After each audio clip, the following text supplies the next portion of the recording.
What's up YouTube, and welcome to the Anabolic MMA channel.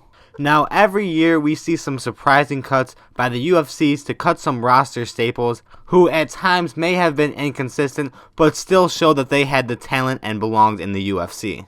And that is what I'm going to be covering today, the top 5 fighters that I think the UFC is going to cut by the end of 2022.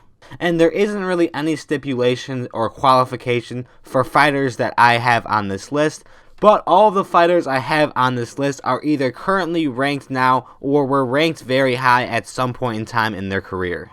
So let's get right into this list with number 5, which actually might be the most controversial one on this list, and that is Edmen Shahbazyan. Edmen is barely hanging on to his ranking with a number 15 spot in the middleweight rankings, and he is currently on a 3-fight losing streak. Edmen entered the UFC in 2018 after a Contender Series win, and he was undefeated at the time and continued to win 4 more straight in the UFC. He then got the biggest matchup of his career, the gatekeeper at the time in middleweight, Derek Brunson.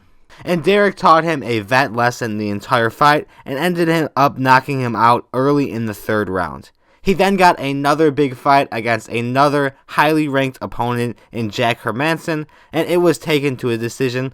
And then in his most recent fight, just this past November, he took a brutal knockout loss in the 2nd round against Imavov, and he has just looked terrible ever since he got his last big win against Brad Tavares in 2019. Now, like I said earlier, Shahbazyan is definitely the least likely to get cut out of anyone on this list because he is actually only 24 years old and he definitely has some more time to develop in the UFC, and I think the UFC will give him 1 if not 2 more fights. And then after that, it's very hard to keep someone around who has lost 4 or 5 fights in a row, especially someone who hasn't even established himself like Shahbazyan has.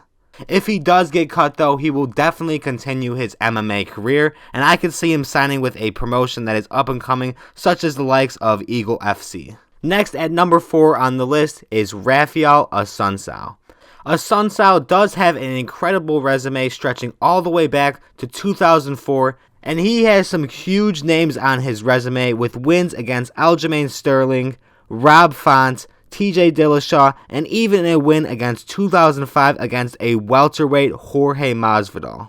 And that is quite frankly one of the reasons why I think he's going to get cut, is because he has just not given it up yet, and he is already 39 years of age and is still fighting in the UFC, currently on a 4-fight losing streak. Now granted, 3 of those losses are against Marlon Moraes, Corey Sandhagen, and Cody Garbrandt, all 3 of which are some killers, but that 4th loss coming just recently when he fought in the last fight card of December against Ricky Simon is definitely the loss that is making people question when he is going to give it up. Now he does still have a ranking in the bantamweight division, just hanging on to it at number 15, which I think is a perfect opportunity for them to give him an up-and-comer in the bantamweight division, preferably a grappler that could match up better stylistically with him, because quite frankly, his chin is gone, and if he faces up against another striker, that is just a disaster waiting to happen. Not to mention that it's now also been 2 back-to-back brutal KOs that definitely is weighing heavy on that chin. It's definitely something to look out for with this legend, but if the UFC does decide to cut him, I envision that he will decide to hang it up and retire, although I could definitely see him coming back and competing in some grappling matches as well. The next one is a guy we were just talking about. Coming in at number 3 is Marlon Moraes. Marlon is one of 2 fighters on this list who is getting cut simply because they have no chin left. He's currently on a 3-fight losing streak with all 3 of those losses being by knockout, and his most recent one in September of last year against Merab Dvalishvili, and that is quite possibly one of the worst beatings I have seen in any of the MMA fights that I've watched. If you watch that fight, you know what I'm talking about, with no nonsense Keith Peterson reffing and Merab absolutely laying bombs on Marlon. And also another clue that his chin is gone is besides these 3 straight TKO losses that he has on his record, he also has 3 other losses by knockout. And that really is his fatal flaw, is his chin, because even when he got his title shot against Cejudo in 2019, he ended up getting knocked out in that fight as well. He is incredibly fun to watch with all the different strikes that he throws in his fights. However, it has been very disappointing to see all of the times he has also been knocked out in his last 3 fights, and him just dipping down further and further below in the bantamweight rankings. He currently still holds a number 9 bantamweight ranking, although even that is quite generous. And it is also hard to find a good stylistic matchup for Marlon because he has a terrible chin on the feet, and while he is a good striker, he is also a terrible wrestler. So really any top prospect you give him, or anybody that is even ranked under him currently at this moment, I don't think that I would pick Marlon to win in any of those scenarios. He is still only 33 years old, so if he did get cut by the UFC, I think he would continue his MMA career, and a good destination for him would probably be Bellator, as they do have a stacked bantamweight division, and I think he would fit well in that promotion. Next, at number 2 on this list, you probably could have guessed this coming, but we have Cowboy Cerrone. Now, Cerrone is another guy like a Sun Tzu who is a legend of a sport, and you could definitely call him a pioneer who has driven the current culture that is currently in MMA.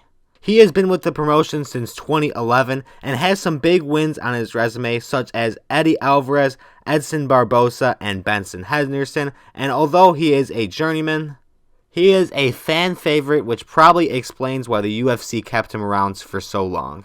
He is also a very well-respected guy, but unfortunately, he wants to fight until he dies, and it's hard to believe that he will retire from combat sports before the age of 50. He now essentially has 6 straight losses, and although 4 of those losses are back-to-back-to-back, with an incredible run against Ferguson, Gaethje, McGregor, and Pettis 4 in a row, he kind of had a built-in excuse, but after getting knocked out by Alex Morono again in the first round, it is now time that people are questioning when he is going to leave the UFC. And recently, there have been some rumors swirling around that he is scheduled to fight Paddy Pimblett, although that has not been confirmed yet, and the rumors have started to die down just a little bit. That would be another terrible stylistic matchup with him, going against a young blood who is quick and explosive with knockout power. That just doesn't sound like a good matchup for the slow starter that is Cowboy Cerrone.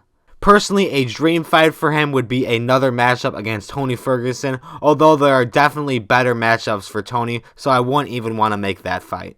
If he does get cut by the UFC this year, I don't envision him retiring from combat sports as a whole, although he will probably just be strictly going after big money fights and maybe do some charity grappling events and also compete in the Fury grappling that he has been competing in recently. And finally, the guy most likely to get cut in 2022, our favorite Cody Garbrandt. Given the nickname Cody No Garbrandt is never a good thing, and he is the second fighter on this list to be getting cut by the UFC because he has absolutely no chin left. He now officially only has 1 win in the last 5 years and only 1 win in his last 6 fights. And that win is against another guy on this list who has fell off as well in Rafael Assunção.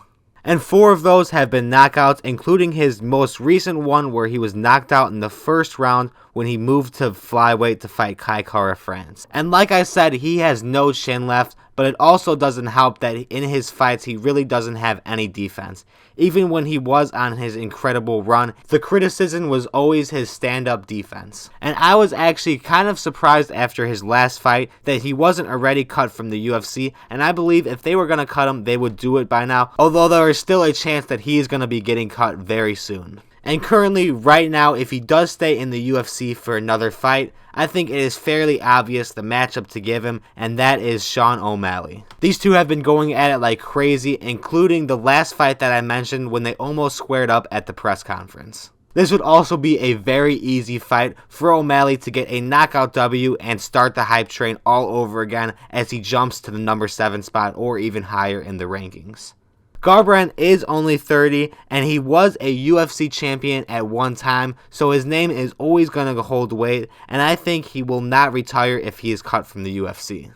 But it's very hard to predict where he will go, because I could see him going to Bellator, just like the case of Marlon Moraes, where the division is very stacked, and he would also fit in very well there. However, I think he would fit even better if he went to Bare Knuckle FC, Although it would be fairly obvious if he did that he was doing it for the money, because everybody knows that his chin is not there any longer.